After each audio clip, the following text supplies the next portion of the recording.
Well, hey there YouTube. I'm doing another video on solar power because we've had some questions, so we want to clarify some things. So let's get started.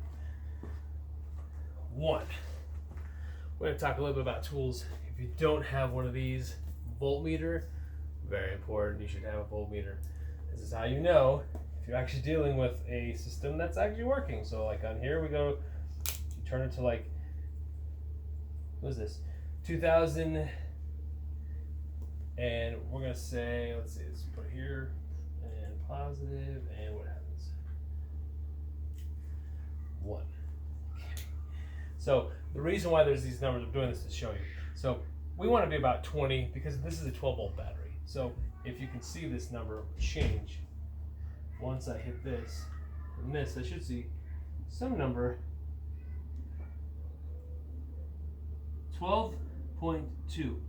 So again, I showed you that 1 because of course it's not going to register on this. Just like if I have it on 200, then it changes my, again, it's basically just moving the decimal for you. So it might show there, it's going to show the 12.2, but you need to have it set there. So this is a working battery. Now it's a crappy battery. I actually got this from my friend like, oh gosh, like 5-7 years ago.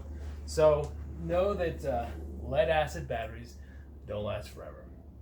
Okay, the next thing, these are Milwaukee brand. These are wire cutters and strippers. These are super useful for some of the small stuff. I'm not doing massive solar. I have done massive solar setup at my dad's house. I say massive being an entire solar system that's set up to work and feed an entire house. So we've done that. So I know what that's like.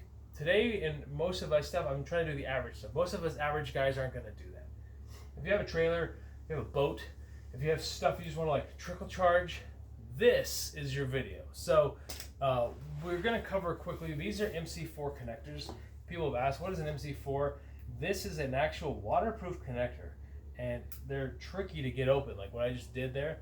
So, oh, it's a bug. That's cool. I thought something flew out of here. Wait, there's nothing inside here.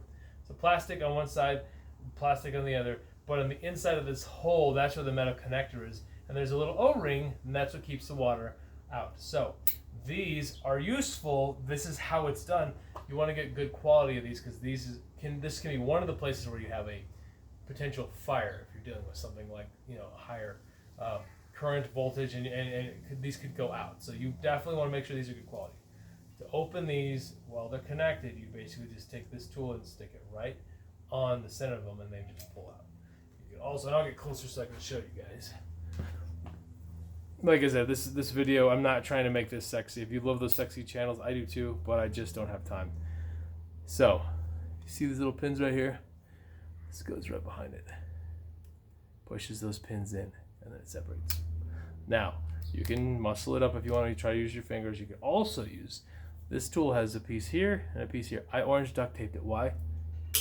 Because if I need to find this somewhere, you can see orange a lot better than you can see black. There's something that's black. See, harder to see. This is obvious. So that's why I just do orange duct tape on everything. You can also use these on the back side and just put it straight. It's the same thing. It comes apart. So that's how these work. Now, you have to crimp these, and so that is what this crimper tool is for. And this is a MC4 connector crimper, and you would basically just take, these are the connectors. And it's kind of funny because one's a male and a female, and then it goes into the female and the male opposites. So it's kind of weird. You wouldn't think, oh, it's like the tiny one might be the male and the big one's the female, whatever. But there's a method to this madness, and so let me show you. What you're essentially doing is you're taking this. This is what's inside that connector, and it goes inside here. That makes the connection. You're going to crimp. The crimper basically just pushes this metal down on top of whatever wire you have. So if I take some wire, I have this wire laying in this groove right here, which this is not the right, oh, actually this could be the right gauge. So then I put the wire in there, and then I would crimp it, and then that would make this work. I would do the same thing, and then this would be fine if we were in a situation that didn't have water or elements or things that could conduct electricity, all not real. So that is why this shields these. So now that you understand that, buy yourself a pack of these. Like I said, I bought more because there's always some time when I'm like, hey, I need to make another cable. This little kit just had a bunch of connectors in there. Pretty useful. These are not the best connectors in the world, but I have not had any fires yet, so that's good. And I only do this on my trailer, so that's what we're talking about. There's that kit. I'll show you. If you haven't seen it, I'll show you that in a second. But the main thing I wanted to go over today is the charge controller, some current, some voltage, why it really does matter, and why you need to be safe. Now, I am not an electrician, so let me just say that I'm the average guy. I'm just a dude in this garage doing stuff. So this is Velcro on the bottom, so thank you. This battery is 12 volts, okay? This has, well, I don't know how many amps this one is running. It's a 35 amp hour battery. So now, how many amps does it take to kill you? Well, obviously, it's, I think about 1,000, is it 100 milliamps, which is a fraction of an amp, is enough to go across your heart to kill you. So, in this demo, if I touch this with one finger and this with another, I should be dying because it's all those volts or amps running through my body, right? Why doesn't this kill me? Because of voltage. Voltage is the, if I had this like at 12, this is too low to go through really my hands, fingers to make a spark. Like when you walk and scuff your feet, that spark is like 10,000 volts. So you need higher voltage to make this current actually dangerous. Well, that's where these numbers come in on our charge controller. So I will show you how this is kind of important, and these numbers are backwards, so let me see if I can flip it for you. Magic. All right, so the key with this one is Bluetooth, which will help us out for when we're doing other videos. I've showed you how the Bluetooth works. Not doing that in this video. This first number is the voltage that this charge controller can handle. This is the amperage. Voltage amperage. This one is cheaper because it has less amp potential. Now, let me switch back. So, probably shouldn't use the word potential because that gets into a whole other thing, but this can only handle 15 amps. I have a bigger, this is a small, look at how small this is. I have a bigger one that runs in my trailer right now, and that one is actually 130. So I can do 30 amps in my trailer, and that, I'm going to explain why that matters. But really, I bought this one as like a secondary to just have, because if I need to charge my trailer and the other one just gets jacked up for whatever reason, I can throw this one on there, it'll be fine. So there's cables coming out. Obviously, these are not all the way in, because these are actually the wrong size cable.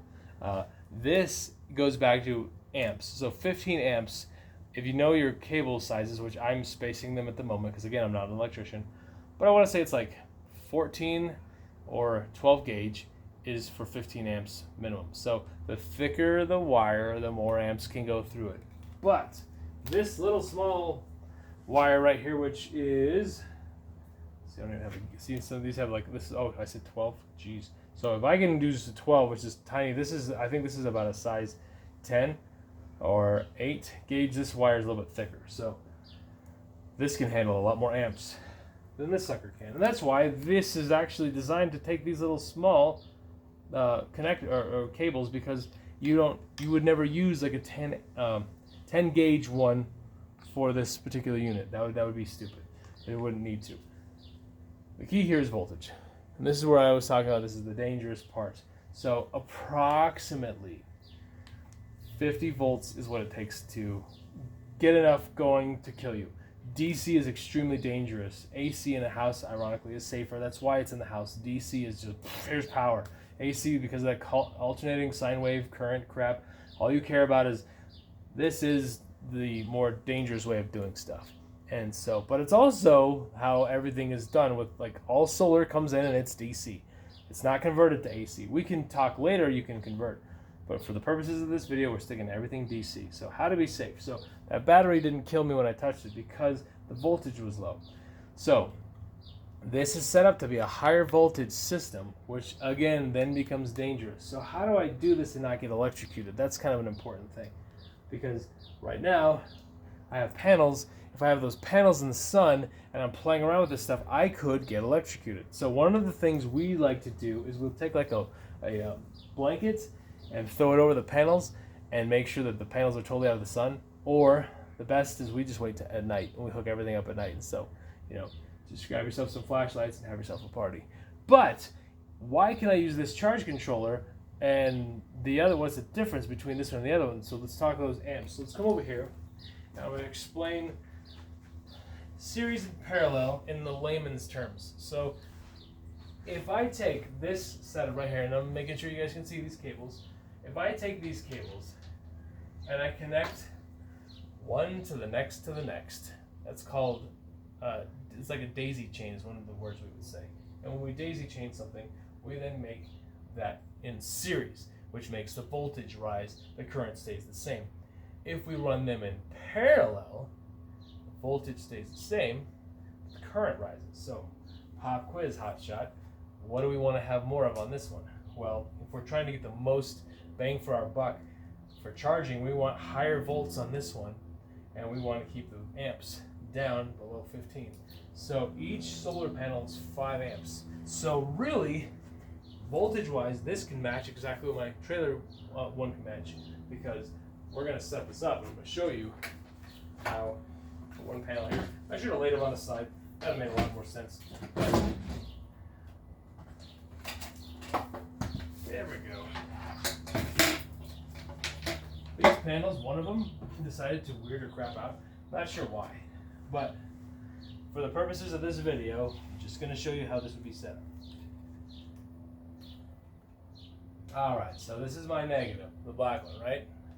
So I'm going to go into this one here. Nope. So these, that's what I was showing you. These are so easy. So they're just, this one goes into this connector. Done. Now, here's where we go series parallel. Again, if we wanted to play with that. These connectors allow you to go parallel should you want.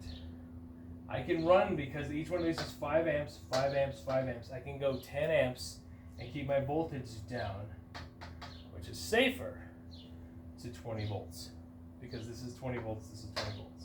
Got it? So all you do with these is, I would take these out of the way. Oh, let me see, I can't get that with my fingers. Let me get my cool spiffy connector, disconnector. I would take this and go into here. And then I would take a tail from this one, which is to this panel, and then I take a tail from this one, which is this panel, and I go in here. Now, these tails are running together, which is why they call it parallel. Ooh, I always just think of the wires next to each other parallel, but that's probably a terrible idea because wires can be run anyway. But then you would take these in here and in here. These are new. And I would connect it to here. So now I am set up in this situation to charge 10 amps, which is less than our 15, at 20 volts. So I don't know what now if I put this on this battery, we will actually see if there's any numbers on this, because I could actually jump. Oh yeah, I'm using my phone, duh. But so I could use my phone and I could check this. I would just literally take this black one, this wire, because this says bat on it. I put this one on the battery terminal here, this one on the positive here, and then that would power this, and then it would show me what my charging is happening right now. So the question you have to ask yourself is, do you feel lucky? No. Do you want to do more amps, which is safer but more expensive? Because the internals of this to handle amps, if we were talking about gauge of wires, if it's a thick wire, you can run smaller, tiny wires like this with higher volts, and it's a lot easier, cheaper. This crap is not cheap. Cables, if you know this, I got cables. I don't have them. Have any near me? I have some cables that are like super thick. And that's for the inverter part of it. And then let me see. Do I have one right here?